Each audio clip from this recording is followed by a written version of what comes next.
दीवानापन episode 111।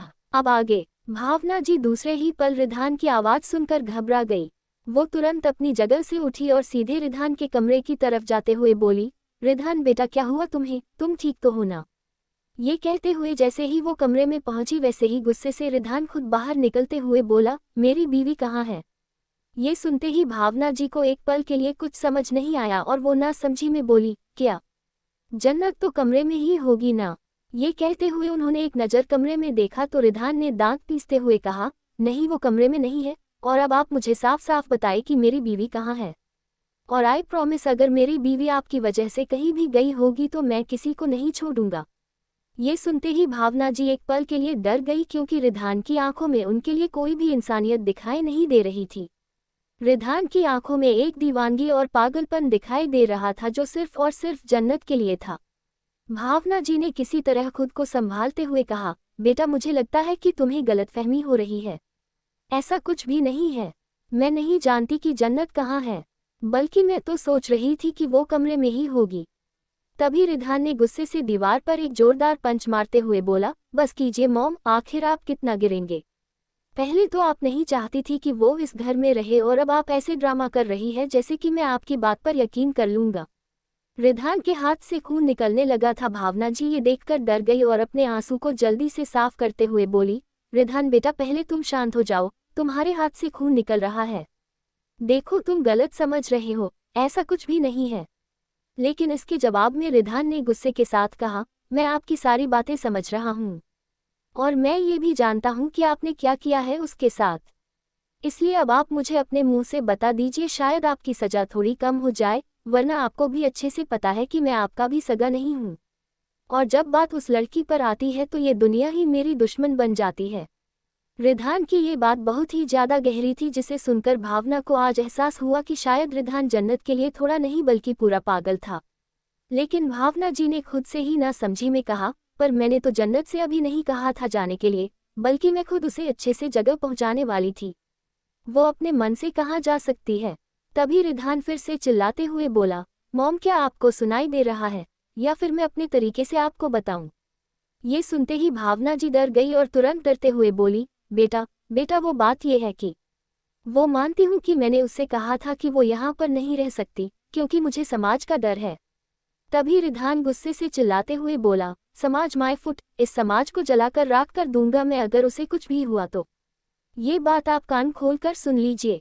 भावना जी एक बार फिर से डर गई और वो तुरंत हकला कर बोली, नहीं रिधान देखो मेरी बात सुनो, मुझे पता है कि तुम इस वक्त उसे पागलों की तरह पाना चाहते हो, लेकिन मैं सच कह रही हूँ, मैंने उससे कहा था कि मैं उसे खुद लंदन पहुँचाऊंगी, वो भी वो अच्छे से वहाँ जाकर पढ़ाई लिखाई करेगी, अपना करियर बनाएगी, पर अचानक से वो अपने मन से कहाँ चली गई मुझे नहीं पता।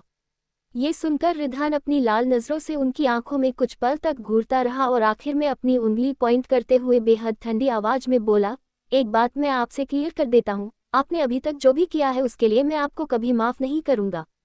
एक बार वो मेरे पास वापस आ जाए उसके बाद मैं बताऊंगा कि मैं असलियत में आपका बेटा हूँ या आपका दुश्मन।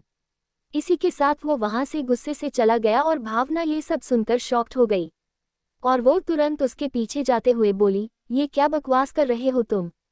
रिधान तुम मेरे खुद के खून हो, मेरे बेटे हो तुम, और तुम सिर्फ उस जन्नत के लिए मुझसे ऐसी बदतमीजी से बात कर रहे हो। लेकिन रिधान ने उनकी बात को पूरी तरह नज़रअंदाज कर दिया और वहां से बाहर निकल गया। भावना जी गेट पर खड़ी उसे जाते हुए देखते रह गई। उनकी आंखों से आंसू निकलने लगा और उन्होंने रोते हुए कहा, क्या मैंने गलत किया इन दोनों के साथ? क्या जन्नत को मुझे यहाँ से नहीं भेजना चाहिए था? पर मैंने तो अभी सिर्फ उससे ये बात ही कही थी, मैंने तो उसे अभी फोर्स नहीं किया था जाने के लिए। तो फिर वो कहाँ जा सकती है? हे भगवान, वो ठीक तो होगी ना? मुझे लगता है कि मैं अपने दोनों बच्चों के साथ गलत कर रही हूँ। कहने को तो मैं जन्नत को अपनी बेटी कहती हूँ पर शायद मैंने भेदभाव कर दिया। ये सब सोचते हुए भावना जी वही जमीन पर बैठ गई और उनकी आंखों से लगातार आंसू गिरने लगा। इधर रिधान काफी गुस्से के साथ कार ड्राइव कर रहा था। वो रोड के सारे सिग्नल्स को लगातार तोड़ रहा था। उसकी कार की स्पीड इतनी ज्यादा थी कि आसपास सड़क पर कोई उसके सामने टिक नहीं पा रहा था। तभी उसने गुस्से से अपना फोन निकाला और किसी के पास कॉल डायल किया, लेकिन फोन स्विच ऑफ आया। ये देखते ही रिधान गुस्से से फोन को डैशबोर्ड पर पटक कर बोला, तुमने बहुत बड़ी गलती की है, अब तुम्हें इस गलती की सजा जरूर मिलेगी। अभी तक तुमने सिर्फ मेरा पागलपन देखा है, लेकिन मेरा गुस्सा अब तुम देखोगी। इसी के साथ उसने कार को टर्न कर दिया। इधर दूसरी तरफ एयरपोर्ट पर इस वक्त जन्नत अपना लगेज बैग लेकर खड़ी थी और उसके साथ अन्नू भी उदासी के साथ खड़ी थी, और वहां उनके अलावा अभी कोई नहीं था। तभी अन्नू ने उसे हक करते हुए कहा, जन्नत, मुझे नहीं पता था कि तुम इतनी जल्दी यहाँ से चली जाओगी।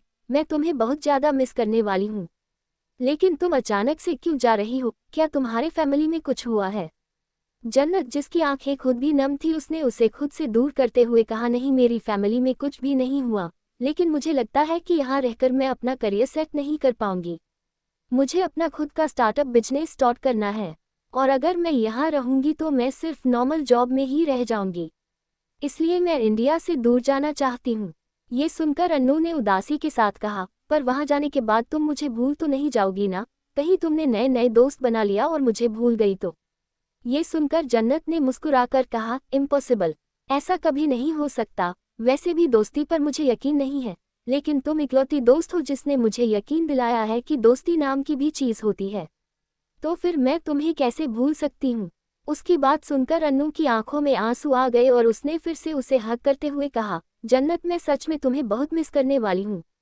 अगर तुम 1-2 महीने के लिए जाती तो बात ठीक थी, लेकिन तुम तो सालों के लिए जा रही हो, और तुमने तो ये भी नहीं बताया कि तुम कब वापस आओगी, क्योंकि तुम्हें खुद भी कंफर्म नहीं है और मेरे पास भी इतने पैसे नहीं हैं कि मैं तुमसे इतनी दूर विदेश में मिलने आऊँ।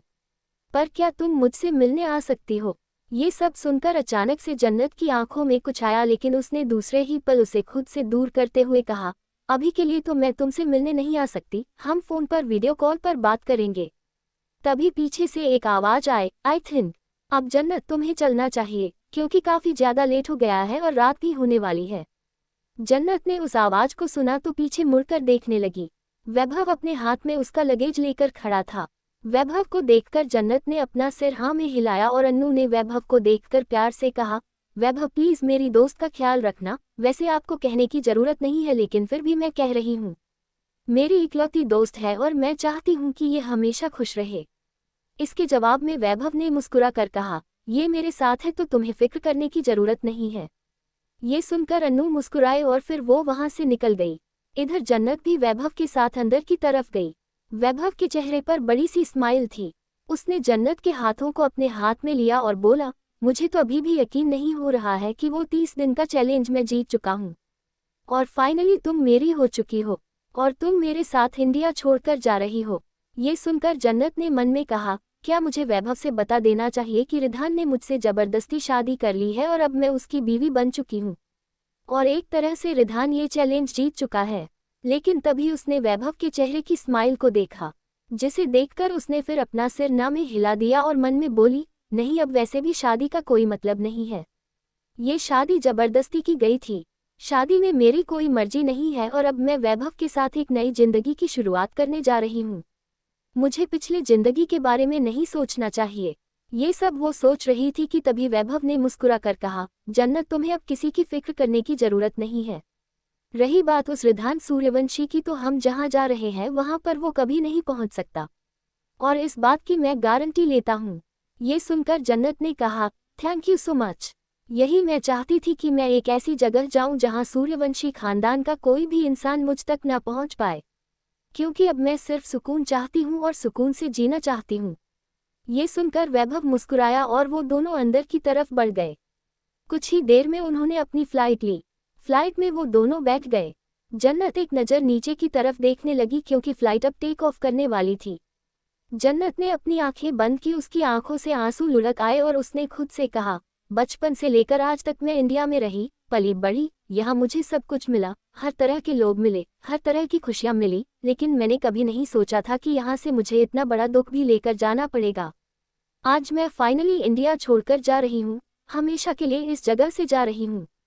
मुझे नहीं पता कि मैं यहाँ कब वापस आऊँगी। Goodbye India, goodbye mom dad. बेशक से आप मेरे सगे मॉम डैड नहीं थे, लेकिन फिर भी आपने मुझे सगे से बढ़कर प्यार दिया, जो मैं कभी नहीं भूल सकती। पर मैं आपके बेटे को भी माफ़ नहीं कर सकती।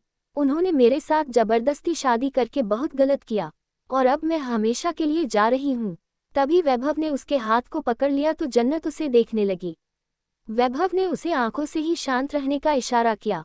जन्नत ने बस अपना सिर हिलाया और उसी वक्त फ्लाइट टेक ऑफ कर गई। और जन्नत के चेहरे पर एक दर्द भरी स्माइल आ गई। क्या चली गई जन्नत हमेशा के लिए? वह सिर्फ इतना ही कहूंगी कि पिक्चर अभी बाकी है। एपिसोड 112। अब आगे। वैभव जन्नत की आंखों में आंसू देखकर दूसरे ही पल उसके आंसू साफ करते हुए बोला, जन्नत तुम रो क्यों रही हो? क्या तुम्हें नहीं लगता कि तुम जो कर रही हो वो सही कर रही हो?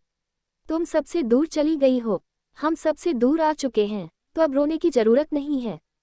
ये सुनकर जन्नत ने अपना सिर उठाते हुए कहा, सही कहा तुमने, मुझे रोने की कोई जरूरत नहीं है।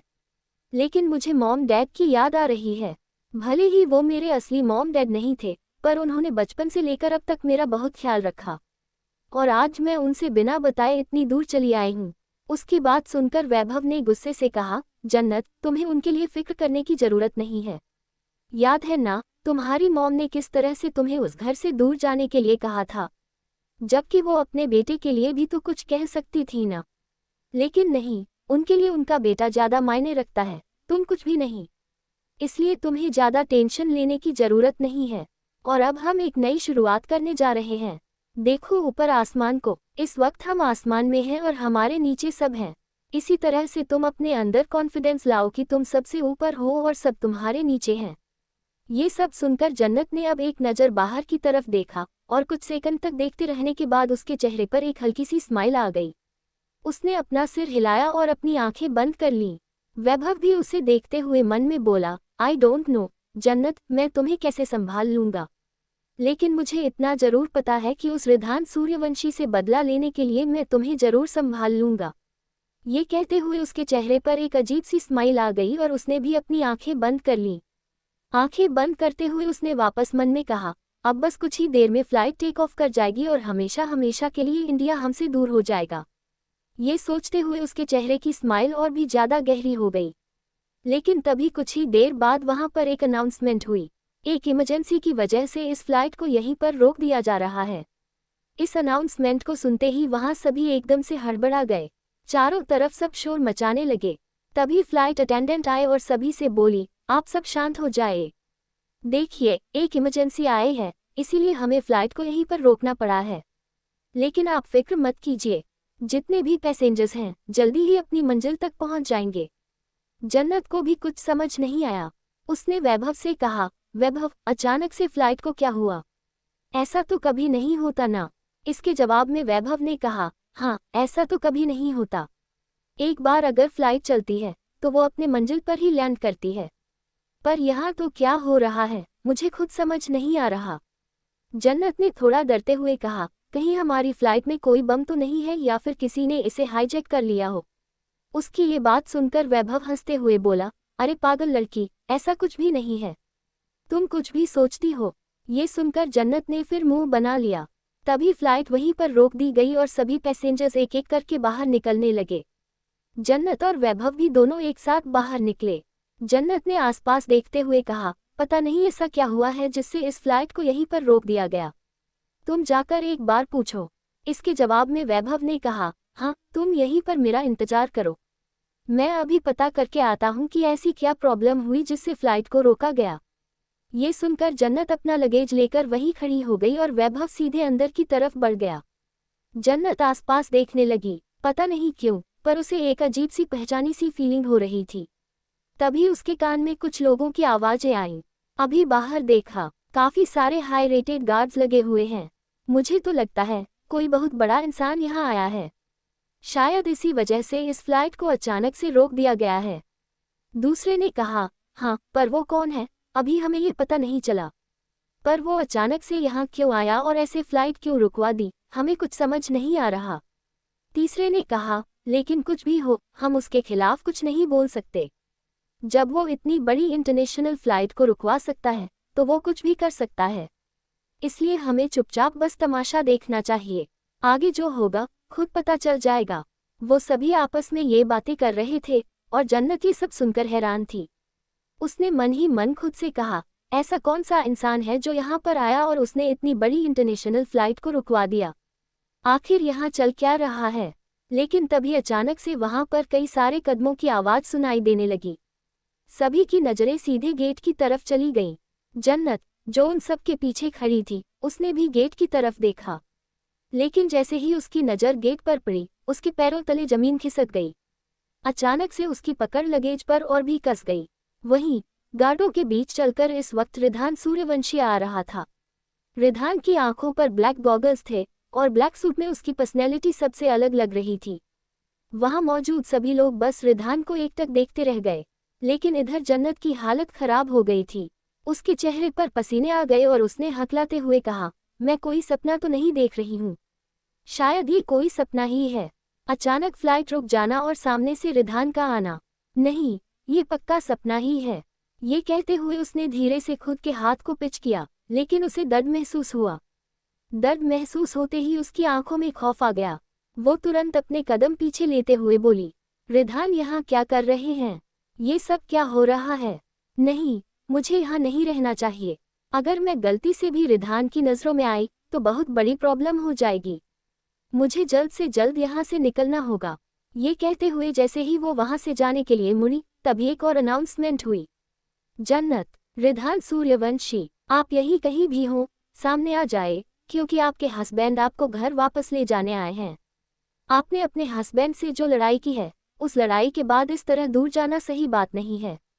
इसी वजह से इस फ्लाइट को यहीं पर रोक दिया गया है। कृपया अपने हस्बैंड के पास जल्द से जल्द जाएं, ताकि ये फ्लाइट आगे बढ़ सके और सभी पैसेंजर अपनी मंजिल तक पहुंच सके। जन्नत, जो वहां से जाने के लिए मुड़ी ही थी, जैसे ही उसने ये सुना, उसके पैरों तले जमीन खिसक गई। वो बस शॉक्ड होकर वहां सब कुछ देखती रह गई। इधर वैभव के कानों में भी ये सारी बातें जा चुकी थीं।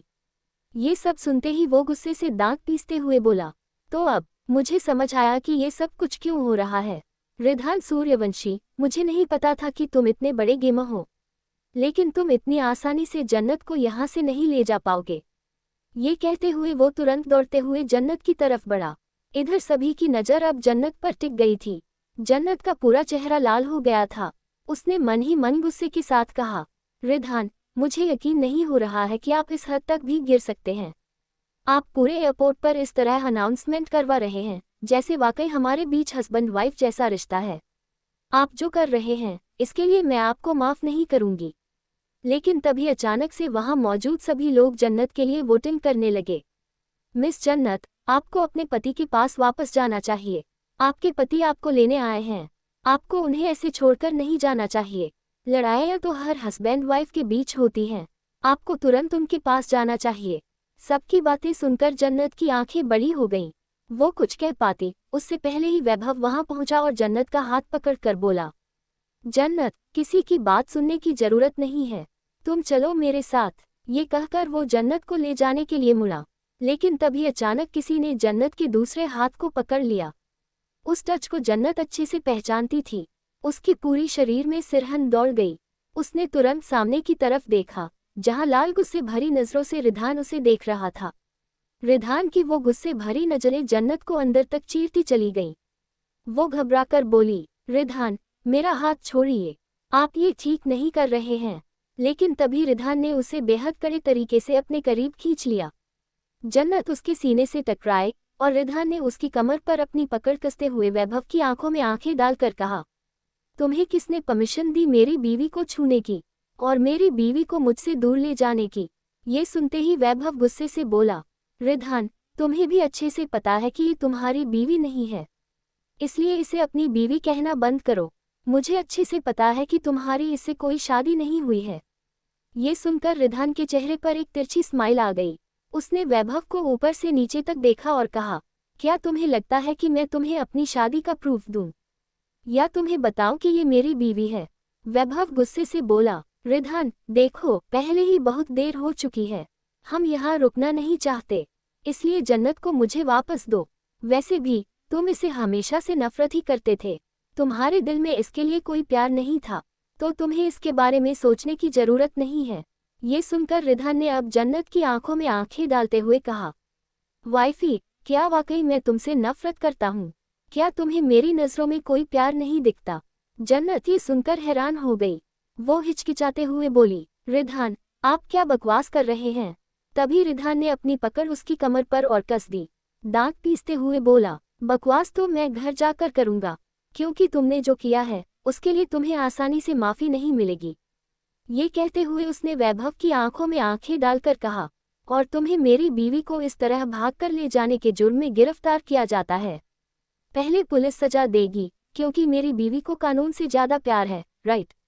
और उसके बाद मैं तुम्हें खुद सजा दूंगा। इसके साथ ही वहां कई स्पेशल पुलिस फोर्स आ गए। उन्होंने वैभव के हाथ में हथकड़ियां डाल दी और उसे लेकर जाने लगे। जन्नत ये सब देखकर स्तब्ध रह गई। वैभव गुस्से से खुद को छुड़ाते हुए चिल्लाया, ये तुम क्या कर रहे हो? मुझे छोड़ो, मैं कहीं नहीं जा रहा।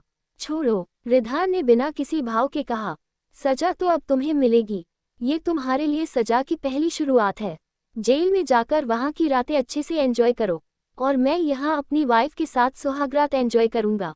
ये सुनते ही वैभव गुस्से से चिल्लाया, रिधान। वहीं जन्नत बिल्कुल शॉक में रह गई। एपिसोड 113। अब आगे। दूसरे ही पल रिधान ने जन्नत की कलाई को कसकर पकड़ लिया। जन्नत एक पल के लिए चौंक गई। रिधान उसे अब खींचते हुए वहां से लेकर जाने लगा। जन्नत ने तुरंत डरते हुए कहा, रिधान ये क्या कर रहे हैं आप? छोड़िए मेरा हाथ। मुझे कहाँ लेकर जा रहे हैं आप? मुझे आपके साथ कहीं नहीं जाना। मुझे आप सबसे दूर जाना है। मेरी जिंदगी पहले ही अपने बर्बाद करके रख दी है अपने, और अपनी जिंदगी को तबाह होते हुए नहीं देख सकती। ये सुनते ही रिधान गुस्से से रुका और दांत पीसते हुए बोला, तुमने गलत कहा। अभी तक तुम्हारी जिंदगी बर्बाद नहीं थी, लेकिन अब तुम्हारी जिंदगी जरूर बर्बाद होगी, क्योंकि तुमने मुझे धोखा दिया है। तुमने धोखेबाजी करके उस वैभव खुराना के साथ भागने की कोशिश की, और इसके लिए मैं तुम्हें अब माफ नहीं करूंगा। ये सुनते ही जन्नत हैरान हो गई, और वो अभी कुछ कह पाती उससे पहले ही रिधान उसे खींचते हुए वहां से सीधे बाहर निकल गया। जन्नत की आंखों में दर्द से आंसू आ गए। उसने रोते हुए कहा, आखिर आप सबने मेरी जिंदगी को तमाशा क्यों बना लिया है? जिसे देखो वो मेरी जिंदगी पर अपनी मनमर्जी करने का सोचता है। मेरी जिंदगी कोई तमाशा नहीं है। प्लीज छोड़ दीजिए मुझे, आई रिक्वेस्ट यू। लेकिन रिधान ने गुस्से के साथ उसे कार में धक्का दिया। जन्नत सीधे कार में मुंह के बल गिरी। उसका चेहरा दर्द से भर गया, लेकिन रिधान पर कोई असर नहीं हुआ। वो ड्राइविंग सीट पर आया और उसने गुस्से के साथ कार स्टार्ट की। कार काफी रफ्तार के साथ चल रही थी। जन्नत लगातार कार में चिल्लाए जा रही थी। उसकी आंखों से लगातार आंसू गिर रहे थे। वो रोते हुए बोली, प्लीज कोई बचाओ मुझे, मेरी मदद करो। ये रिधान सूर्यवंशी पागल हो चुका है। ये मुझे कहीं भी लेकर जा रहा है।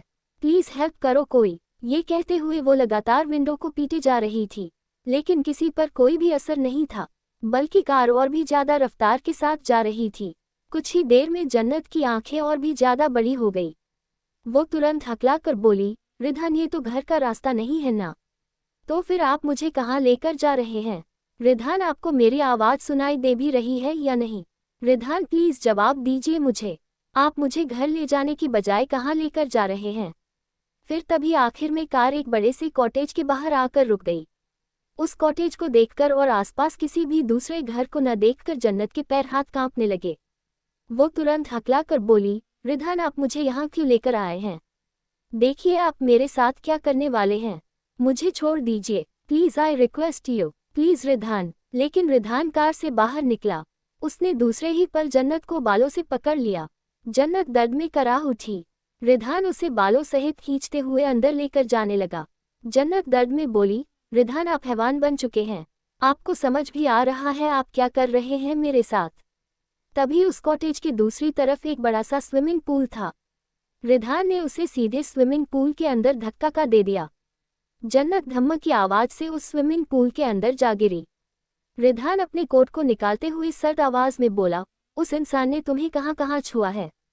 ये सुनते ही जन्नत तुरंत स्विमिंग पूल से बाहर निकलते हुए बोली, ये क्या बकवास कर रहे हैं आप? आपको पता भी है कि पानी कितना ज्यादा ठंडा है और ऊपर से ठंड का मौसम है।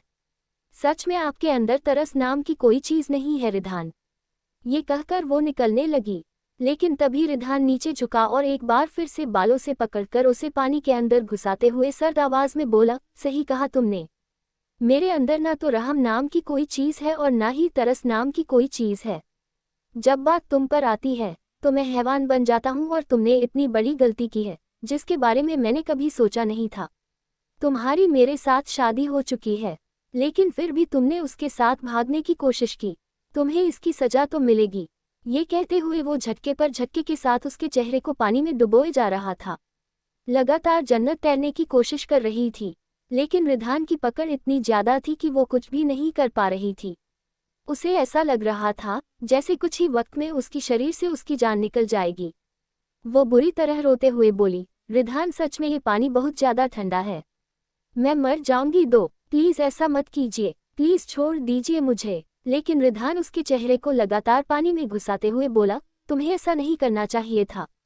तुम्हें पता भी है मैं तुम्हारे लिए बिल्कुल पागल हो चुका हूँ। मैंने तुमसे शादी की थी इसलिए नहीं कि तुम उस वैभव खुराना के साथ भाग जाओ, और तुमने अभी तक इस रिश्ते को पूरी दुनिया से छुपाया था ना। अब पूरी दुनिया में ये रिश्ता फेमस होगा, पूरी दुनिया के सामने अब तुम मेरी बीवी बनोगी। ये सुनते ही जन्नत शॉक्ड हो गई और वो शॉक होकर बोली, क्या क्या कहा आपने? नहीं, आप ऐसा कुछ भी नहीं करेंगे रिधान। अभी मेरी उम्र ही क्या है, मैं इतनी जल्दी आपकी बीवी दुनिया वालों के सामने नहीं बन सकती। Please Ridhan, I request you. सब मुझे अलग नजरिया से देखेंगे। सबको पता था कि मैं पहले आपकी बहन रह चुकी हूँ, और फिर जब अब सबको पता चलेगा कि मैं आपकी बीवी बन चुकी हूँ तो दुनिया मुझ पर थूक गिराएगी। प्लीज ये रिश्ता गलत है, प्लीज मेरी बात समझने की कोशिश कीजिए। ये सुनते ही रिधान गुस्से के साथ चिल्लाते हुए बोला, शट अप। कितनी बार तुम्हें समझाऊं कि बहन नहीं हो तुम मेरी कोई। मैंने तुम्हें कभी अपनी बहन नहीं माना।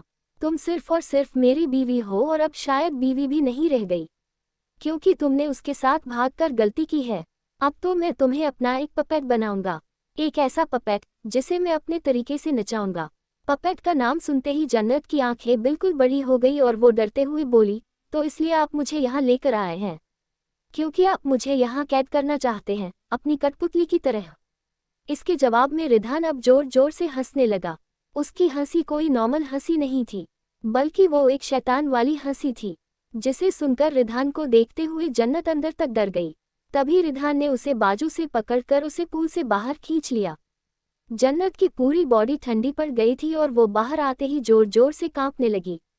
वो अब बुरी तरह कांपते हुए बोली, रिधान, अगर मॉम डैड को पता चला तो वो आपको माफ नहीं करेंगे। मैं सच कह रही हूँ रिधान, वो वाकई आपको माफ नहीं करेंगे। इसलिए बेहतर होगा कि आप मुझे छोड़ दीजिए, मुझे यहाँ से जाने दीजिए। लेकिन तभी रिधान ने उसे गर्दन से पकड़ा और उसे खींचते हुए अंदर बेडरूम की तरफ लेकर जाते हुए बोला, वो मुझे माफ तब करेंगे जब उन्हें इस बारे में कुछ पता चलेगा। दुनिया वालों के सामने अब तुम पूरी तरह से गायब हो चुकी हो, अब तुम्हें सिर्फ यही कैद मिलेगी। इसी के साथ उसने उसे सीधे बेड पर धक्का दिया। जन्नत बेड पर लड़खड़ाते हुए गिरी। उसके पूरे कपड़े भी भीग चुके थे, वो पूरी तरह से गीली हो गई थी। उसे बहुत ज्यादा ठंड लग रही थी। वो हकला कर बोली, रिधान, मैं आपके आगे हाथ जोड़ती हूँ, मुझे टॉर्चर करना बंद कर दीजिए। कुछ तो शर्म कीजिए, आखिर मेरी भी तो जिंदगी है ना, क्यों आप ऐसा कर रहे हैं? इसके जवाब में रिधान तिरछा मुस्कुराया और उसके करीब बढ़ते हुए बोला, अभी तक तो मैंने सोचा था कि मैं तुम्हें अपनी बीवी की तरह ट्रीट करूंगा, लेकिन तुम्हारी आज की हरकत के बाद से मैंने ये प्लान कैंसिल कर दिया है, और अब मैं तुम्हें वैसे ट्रीट करूंगा जैसे मैं चाहता हूँ। इसी के साथ उसने अपने शर्ट को उतारना शुरू किया। उसे शर्ट उतारते देख जन्नत की आंखें बिल्कुल भर गई। वो तुरंत बेडशीट को कसकर पकड़ते हुए बोली, नहीं रिधान, नहीं, आप मेरे साथ ऐसा नहीं कर सकते, ये बहुत गलत है। देखिए, बेशक से हमारी शादी हो गई है, लेकिन आप ऐसा नहीं कर सकते। Please Ridhan, I request you, please. लेकिन रिधान पर कोई असर नहीं था। उसने अपने शर्ट को दूर फेंक दिया और उसके करीब झुक गया। जन्नत ने कसकर अपना चेहरा दूसरी तरफ घुमाया, लेकिन रिधान ने दूसरे ही पल उसके चेहरे को कसकर पकड़कर अपनी तरफ घुमा लिया। जन्नत दर्द में बोली, रिधान प्लीज, मुझे दर्द हो रहा है। रिधान उसके चेहरे पर उंगलियां चलाते हुए बहुत ही गहरी मगर डाक आवाज में बोला, शश, इस दर्द की इकलौती हकदार हो तुम, इसलिए तुम्हें शिकायत करने की भी इजाजत नहीं है। ये कहते हुए उसने उसके नर्म चेहरी जैसे होठों को अपने उंगलियों से बिल्कुल मसल दिया। जन्नत ने कसकर दर्द में रिधान के ही बालों को पकड़ लिया। रिधान तिरछा मुस्कुराते हुए बोला, I really like your beautiful moon, my little Ginny. ये सुनते ही जन्नत ने दर्द से अपनी आंखें खोली और रिधान की आंखों में देखते हुए बोली, रिधान, आपको क्या लगता है इन सब चीजों के बाद मैं आपको माफ कर पाऊंगी? रिधान ने हंसते हुए कहा, और तुम्हें क्या लगता है, क्या मुझे तुम्हारी माफी की कोई परवाह है, या फिर मैं मर रहा हूं कि तुम मुझे माफ करो? इनफैक्ट तुम्हें तो अब मुझसे भीख मांगनी चाहिए कि मैं तुम्हें माफ कर दूं। ये कहते हुए उसने उसके गर्दन को पकड़ा और उसके बालों को साइड करके उसके गर्दन पर बुरी तरह बाइट किया, जिससे जन्नत जोर से दर्द में चिल्ला उठी। आखिरी रिधान आगे की स्टोरी के लिए कमेंट कीजिए।